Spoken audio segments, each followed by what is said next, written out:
ৰাজনৈতিক দলৰ নেতাৰ এগেইনষ্টত কেছ ৰুজু হৈ থাকিব লাগিব। অখিল গগৈ ডাঙৰীয়াৰ এগেইনষ্টত কিমান কেছ ৰুজু হৈ আছে হয়নে নহয়? গতিকে মোৰতো এইটো ভুৱা কেছ, যিখন FIR সেইখন ভুৱা FIR।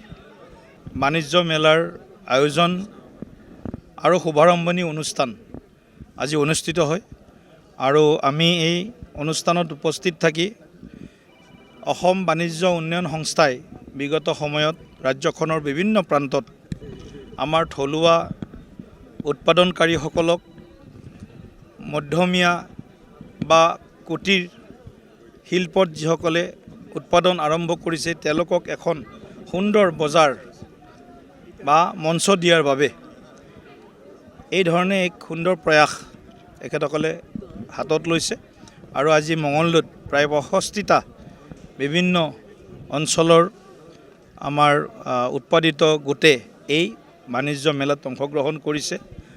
ৰাজ্যৰ বিভিন্ন প্ৰান্তৰ পৰা আহিছে আৰু ভাৰতৰ বিভিন্ন প্ৰান্তৰ পৰা আহিছে, লগতে বিদেশৰ পৰাও আহিছে। আমাৰ ডুবাইৰ পৰা আহিছে, আফগানিস্তানৰ পৰা বিপণী আহিছে।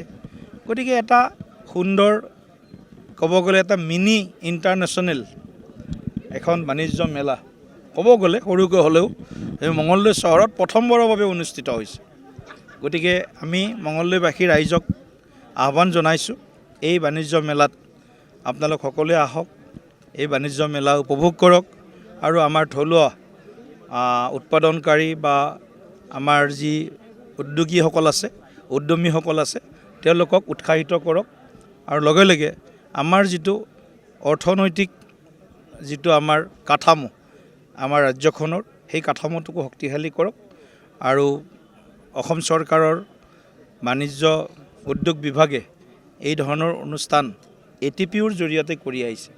গতিকে বিভিন্ন স্থানত ATPয়ে যথেষ্ট ৰাইজৰ সমাদৰ লাভ কৰিছে। এনেকুৱা বাণিজ্য মেলাত মঙলদৈবাসী ৰাইজেও নিশ্চিতভাৱে এই বাণিজ্য মেলাত উপস্থিত হ'ব আৰু উপভোগ কৰিব। লগতে ইয়াত যিবিলাক সামগ্ৰী আহিছে সেই সামগ্ৰীৰ হয়তো বহুতে গুৱাহাটীত কিনিব লাগে বা গুৱাহাটীতো নাপায়, কিছুমান সামগ্ৰী বাহিৰত কিনিব লগা হয়। গতিকে নিজৰ ঘৰতে আহি ৰাইজৰ পচন্দ বা পৰিয়ালৰ পচন্দ এনেকুৱা সামগ্ৰীবিলাক ইয়াতে পাব। সকলোকে আমি এই বাণিজ্য মেলালৈ আহিবলৈ আহ্বান জনাইছোঁ।